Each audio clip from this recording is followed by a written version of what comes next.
Hey, what's up, everybody? Welcome back to my channel, or welcome to my channel for the first time. We're doing some more Napoleon, kind of. We just did an epic Napoleon series, and this is kind of like, I'm guessing, like the aftermath, what happens to his marshals and everything after the war is over.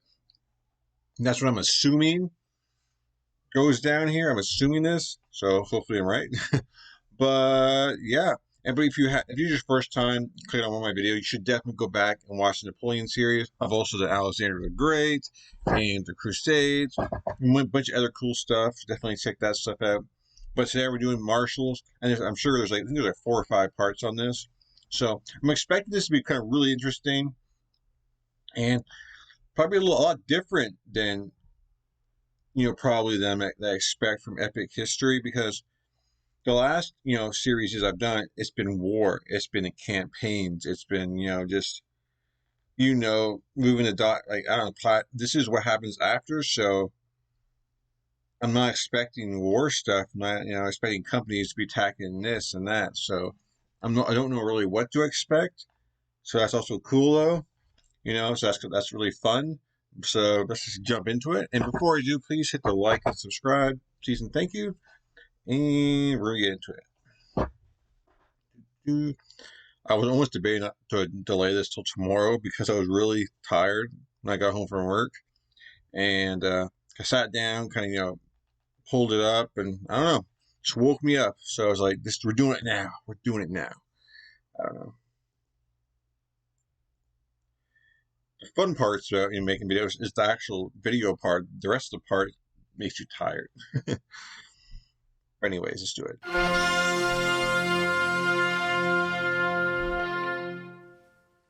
Terror belli, decus pacis.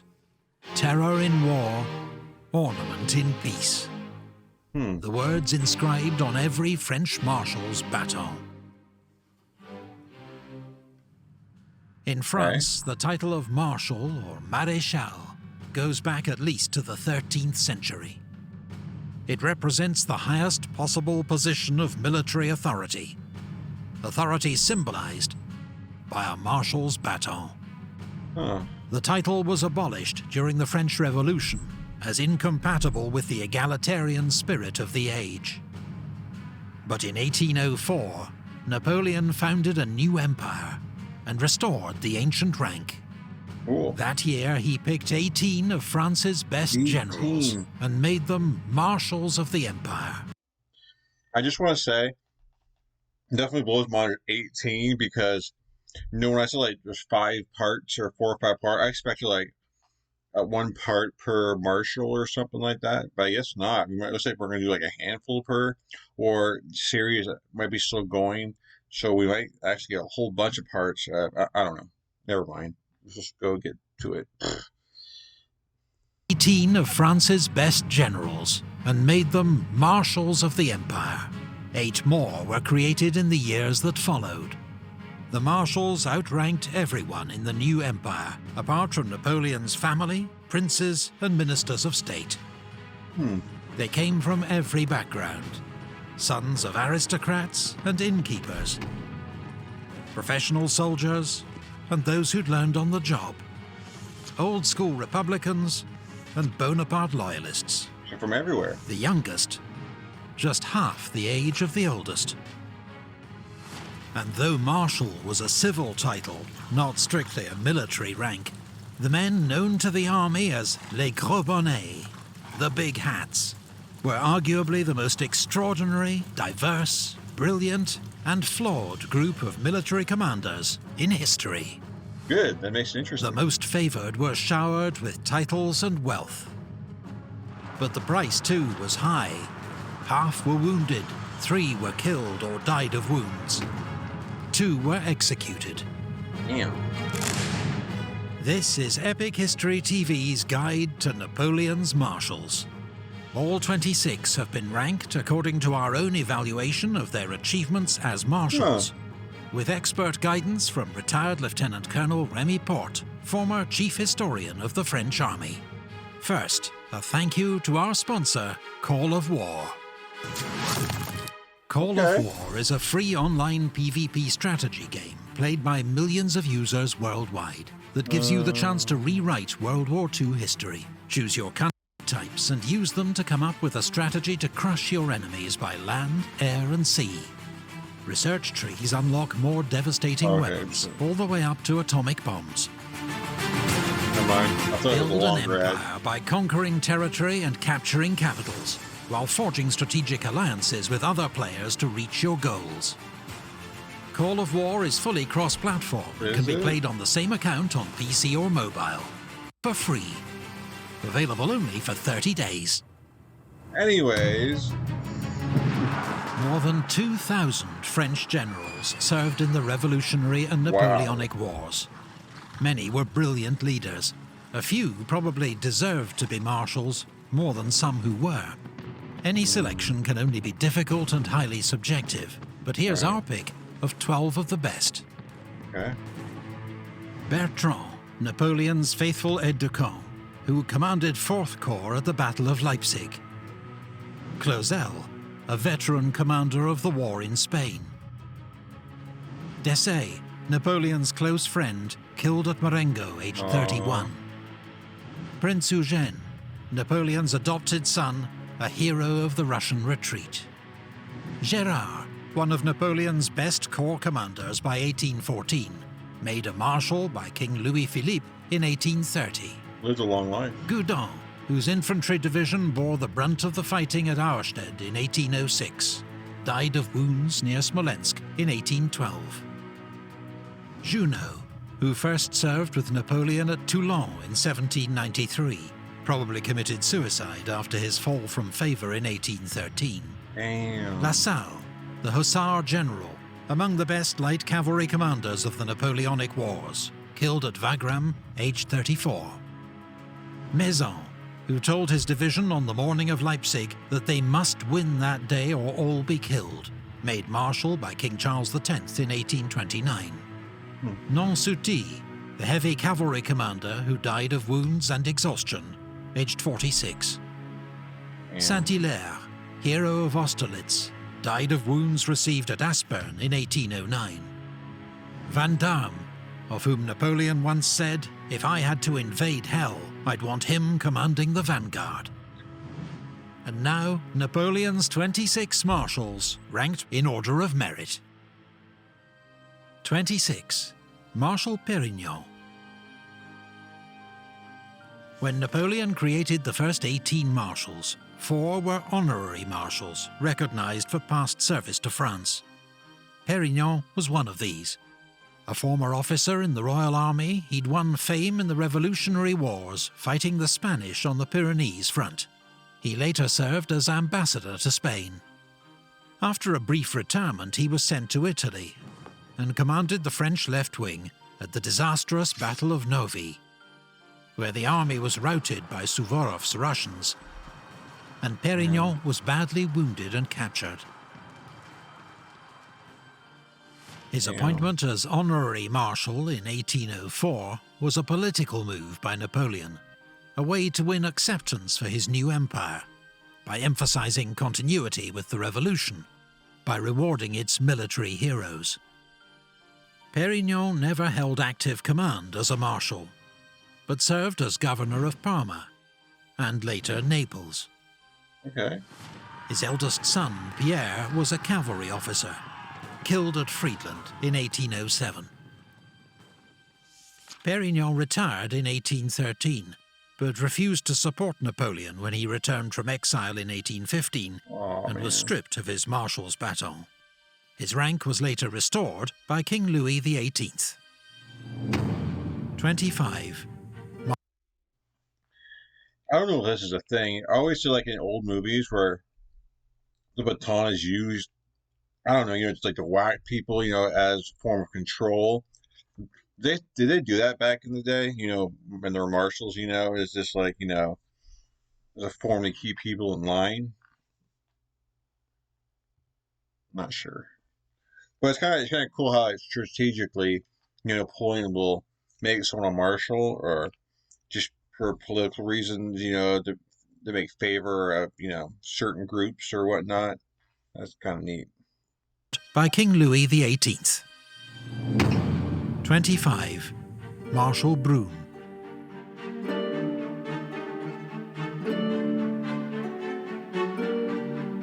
Really? Brune was another marshal whose appointment owed much to politics. As a fiery Republican and former close ally of revolutionary leader Georges Danton, his support was politically useful for Napoleon.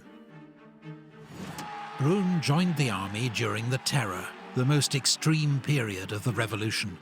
His political connections ensured rapid promotion, and he was sent to help put down a counter-revolutionary revolt in Bordeaux. In 1795, as a 30-year-old brigadier general, he helped Napoleon disperse a royalist mob in Paris with the famous whiff of grape shot. Brune then served with Napoleon in Italy, fighting in several of his famous early victories. He won a reputation as a fierce divisional commander and enthusiastic plunderer of Italian towns and churches.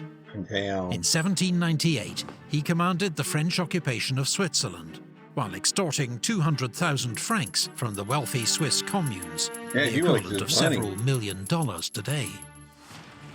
It was said that Brune's personal carriage was so laden with gold when it left Switzerland that it immediately broke down.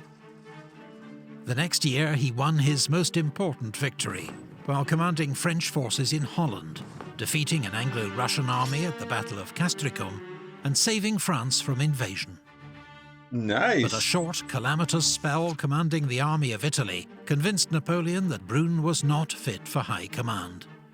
Instead, he sent him to be ambassador to the Ottoman Empire, where in 1804, he learned that he'd been made a marshal. But Brune's lack of delicacy, combined with a towering sense of self-importance, did not make him a successful diplomat.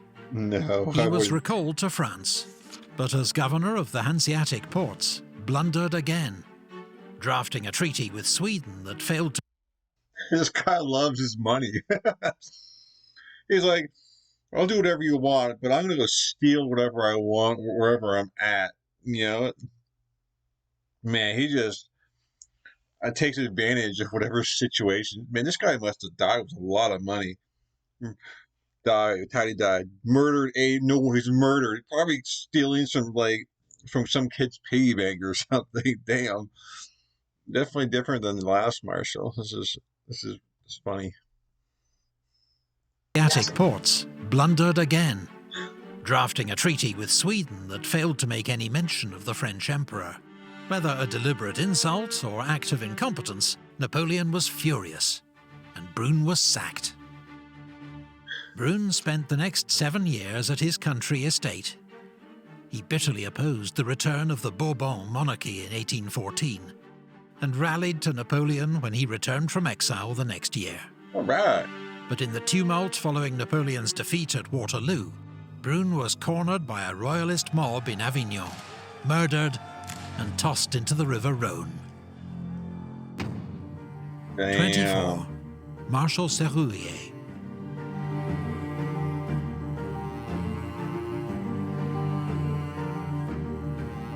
Oh, shit. Serrurier was another... I wasn't finished reading that.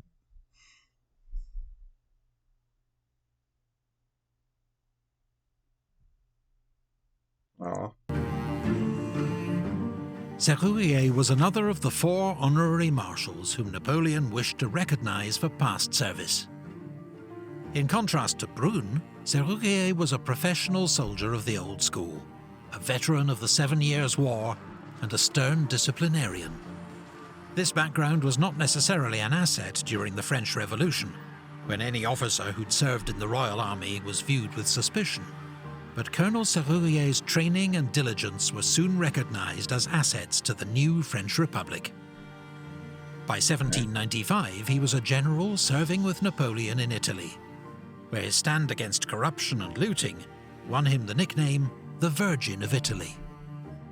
Serrurier was a reliable, if unspectacular, commander, who won an important victory at Mondovi at a crucial moment in Napoleon's rise to fame. The following year, he accepted the Austrian surrender at the end of the long siege of Mantua. 2 years later, fighting under General Moreau's command, Sergey and his division were cut off by the Russians and forced to surrender. Released on parole, he was back in Paris in time to support Napoleon's coup d'etat of 18 Brumaire. Sergey then retired from active command, but Napoleon, remembering his past service, made him an honorary marshal and governor of Les Invalides, the retirement home and hospital for old soldiers. There, shortly before... Like if I like an old folks home or something, a hospital for old, wow. That's pretty impressive for back then, you know, a hospital for old soldiers. That's actually pretty impressive. This kind of sounds a little bad, but definitely different than the last guy. Hospital for old soldiers. There, shortly before the fall of Paris in 1814, Sergey oversaw the burning of more than 1,000 captured flags and standards to prevent them falling into Allied hands. 23. Marshal Kellermann.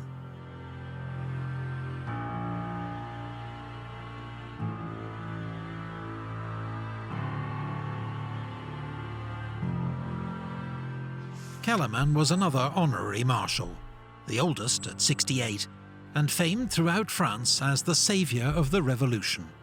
A career soldier from a middle-class background, he'd seen distinguished service as a cavalry officer in the 7 Years' War.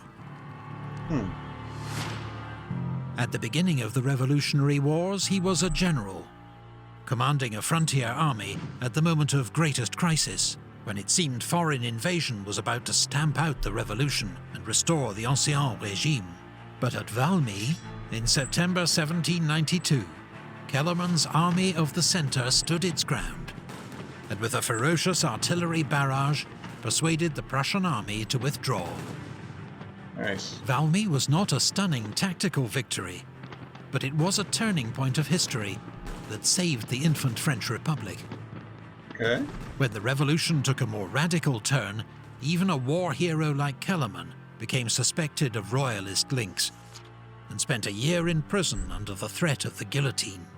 Damn. Acquitted and restored to command, he was poised to launch a new offensive in Italy when he was sidelined, first by General Scherer, then in favour of a rising new talent, General Bonaparte.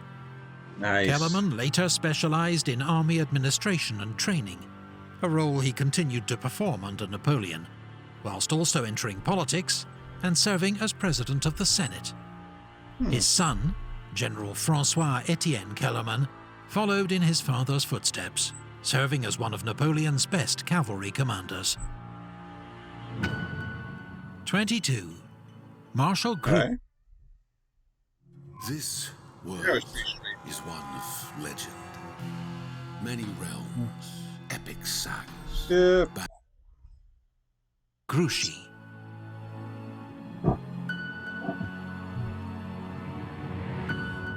What?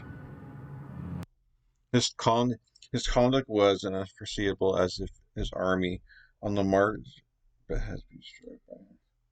What? Okay. When Napoleon returned from his first exile in 1815, he created one last marshal for the upcoming campaign, Emmanuel de Grouchy. Although now infamous for failing to march to Napoleon's aid during the Battle of Waterloo, up to that moment Grouchy had had a long and distinguished military career. An aristocrat who embraced the French Revolution, Grouchy served with distinction throughout the Revolutionary Wars, fighting counter-revolutionaries in the Vendée and serving in Italy, where he was wounded and captured at the Battle of Novi. Under the Empire, Grouchy excelled as commander of a dragoon division in Marshal Murat's cavalry reserve. He was praised by the Emperor for his part in the great French charge at Eylau, played an important role buying time for Napoleon at Friedland, and expertly covered the French right wing at Wagram. Nice. For the invasion of Russia, he commanded 3rd Cavalry Corps and was wounded at Borodino. He survived the horrors of the retreat, but was left so exhausted it took him several months to recover. I don't blame him. I remember that video, that retreat. Man, that was just had the most like awful time of your life as a soldier, man. It's probably a good thing to kind of be a marshal or a higher up person at that point, and then probably get the better clothes, the better food, you know, the better shelter. Damn, that was some rough times. This guy was a good marshal, looks like. But was left so exhausted it took him several months to recover. He returned for Napoleon's 1814 campaign in France, and was wounded twice more. Damn. Grouchy was made a marshal at the start of the 100 Days campaign, and commanded Napoleon's right wing at Ligny. After the battle was won, he was ordered to pursue the retreating Prussians to prevent them joining up with Wellington's Anglo-Allied army. 2 days later, as the Battle of Waterloo raged 10 miles to the west, Grouchy made the fateful decision to follow his written orders rather than march to join Napoleon, and has been widely blamed for the French Emperor's defeat ever since. Ah, damn. Grouchy's vilification is not wholly fair, not least because Napoleon rarely encouraged his marshals to show initiative, and often flew into rages if they deviated from his written orders. Exactly. Nor should one blunder obscure the distinguished record of one of the Grande Armée's best cavalry generals. Grouchy fled to America after Napoleon's defeat to escape royalist reprisals, but was pardoned and returned to France in 1820. 21. Okay. Marshal Moncey. This man, Napoleon. Moncey ran away from home to join the army at the age of 15. After 20 years of uneventful service, he'd risen no higher than the rank of captain. But then came the French Revolution. Most French officers were aristocrats, who, if they did not actively oppose the revolution, were nevertheless regarded as politically suspect. The result was that 3/4 of them either fled the country or were dismissed from the army. Moncey, a middle-class officer with no strong political views, reaped the benefit with meteoric promotion. Nice. By 1794, General Moncey was leading the army of the Western Pyrenees to victory over the Spanish, on what was admittedly a relative backwater of the Revolutionary Wars. In 1797, he was dismissed for alleged royalist sympathies, but reinstated in time to support Napoleon's coup of 18 Brumaire. There you go. By his own admission, Moncey was a sensitive officer, honest, honourable, but lacking a ruthless streak or iron will to succeed. I bet you that's why he didn't really rise up in the ranks very often, because a lot of time it's like, you know, it's a dog-eat-dog world. Like, man, you got to go for it, and you kind of have to step on people on the way up. And if you're just so honest and so nice, the other people are just going to eat you alive, and they're going to take it from you. So that's probably his personality, being so nice, probably just one of those things that kept him. But like, I guess at the end of the day, you know, he was rewarded for it, and people took notice. So that's cool. But lacking a ruthless streak or iron will to succeed. Napoleon was aware of his limitations as a general, but made him a marshal in 1804 as part of his emphasis on continuity between the Republic and his new empire. Moncey was appointed Inspector General of the Gendarmerie, France's militarized police force, and spent most of the rest of his career commanding reserve troops. He only held one field command again. In light of his victorious record against the Spanish, he was given command of a corps for the 1808 invasion of Spain, operating in the south of the country with mixed success. In 1809, he was replaced by General Junot and returned to France. Moncey's finest hour came in the dying days of the Empire, leading the National Guard of Paris in a courageous but doomed defense of the French capital. In 1815, the restored King of France, Louis XVIII, ordered Marshal Moncey to preside at the trial of Marshal Ney for treason. Moncey regarded Ney as a hero for having saved so many French lives in Russia, and refused, declaring, "If I am not allowed to save my country nor my own life, then at least I will save my honor." After a short spell in prison, Moncey was allowed to resume his military career, becoming governor of Les Invalides, in which role he presided over the repatriation of Napoleon's remains from St. Helena in 1840. Good for him. At the end of the ceremony, the 86-year-old Marshal Moncey announced, "And now, let us go home to die." 20. That's awesome, dude. Like, you know, it just shows nice guys don't finish last. A stand-up guy, he had his honor, and he wasn't fixing to backstab nothing for nothing. Like, you know, he earned everything he got. Good guy. I like that guy, man. I'm glad he lived a long life. That's cool. Definitely a lot of differences between all these marshals, for sure. Oops. Go home to die. 20. Marshal Pognatovsky.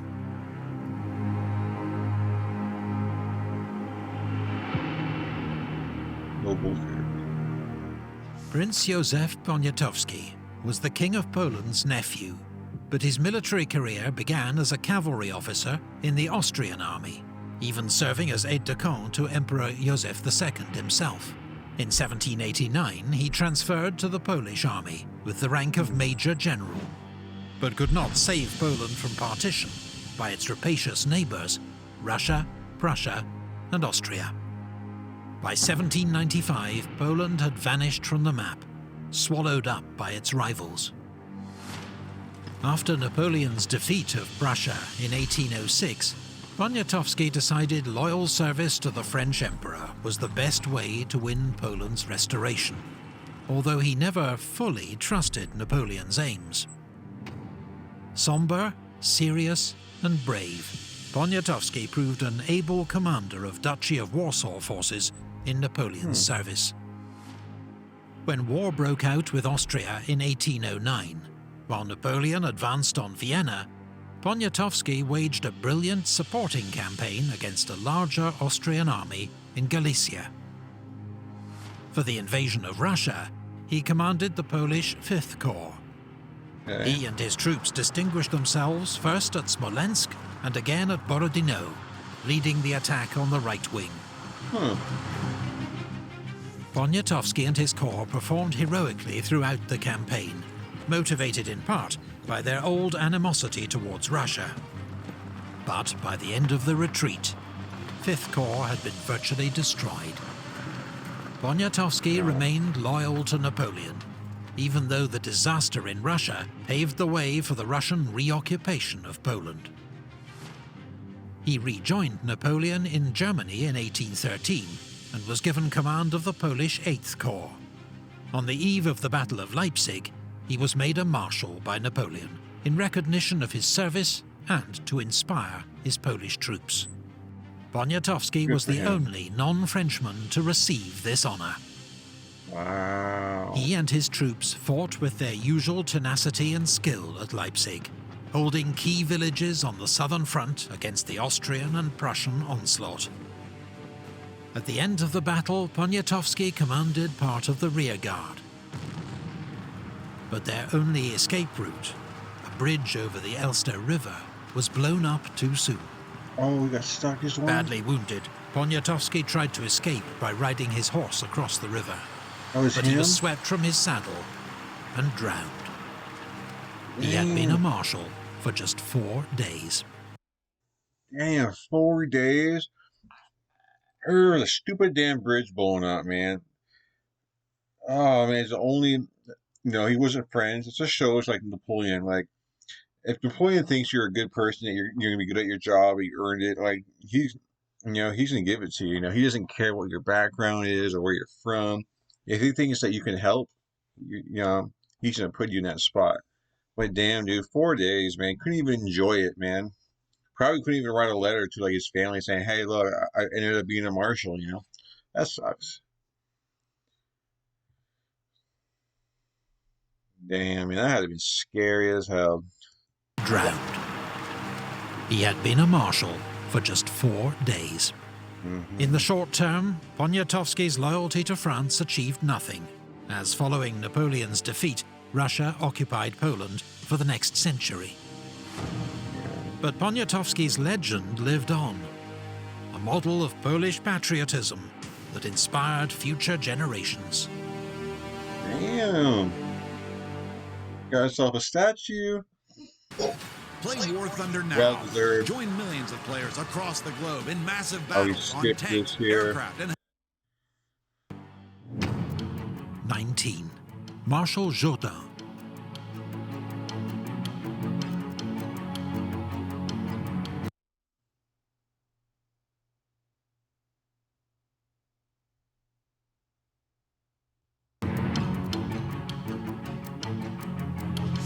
As a young French private, Jordan saw combat in Georgia during the American Revolutionary War. But he then caught a fever that led to his discharge and plagued him for the rest of his life. When the French Revolution began, he was elected captain of his local National Guard unit, fought at the battles of Jemappes and Hochschutter, and was rapidly promoted to general.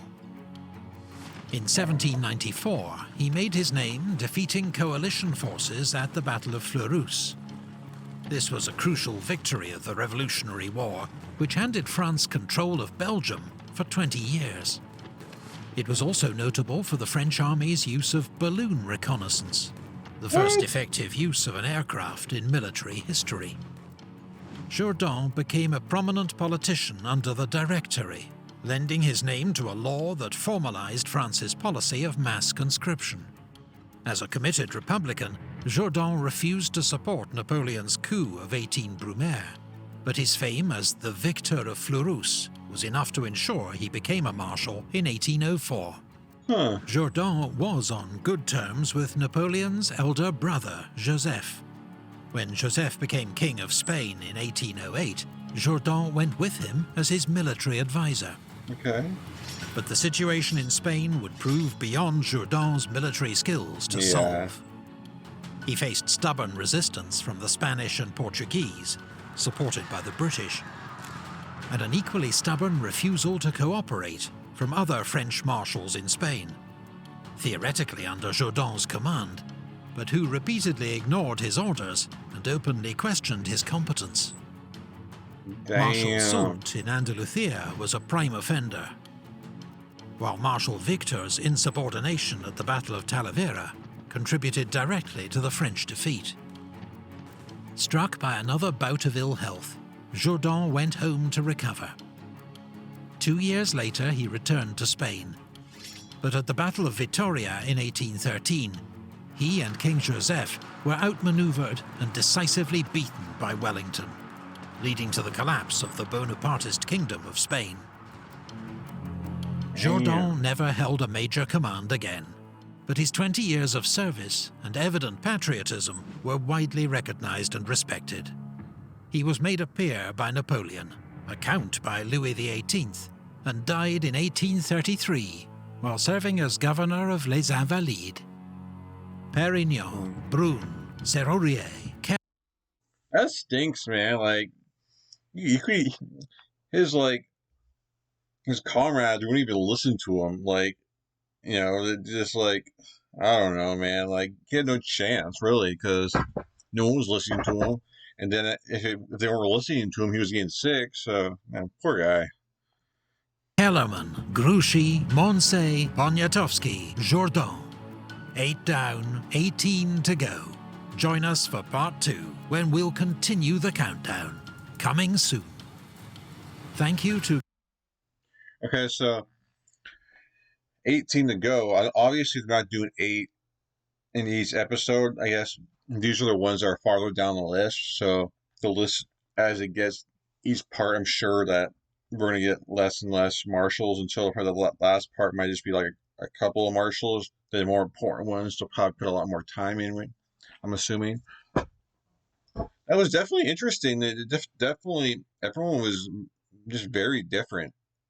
So I didn't know what really to expect. It was kind of cool, like the facts they had, everyone, how old they were, and what they achieved in their lifetime. So that was really cool. So definitely interesting. Actually went by faster than I thought because there wasn't obviously there's no battles or anything. So I was fearing that it'd be kind of boring and just drag on, because not for me personally, but I don't know. I don't know if you guys watching because there's not as much action. So I don't know how maybe people watching this will take it, but I find it interesting. And I'm sorry, there's not really a whole lot for me to react to except for giving my point of view on everything because it's not like there's a big war going on and stuff like that. But anyways, I can mumble on forever, so I apologize. But anyways, I hope you guys like this video. Please hit the like and subscribe if you haven't yet. And yeah, Marshals Part 1. Napoleon, the legacy goes on. So anyways, peace, and I'll catch you guys in future videos. Thank you for watching.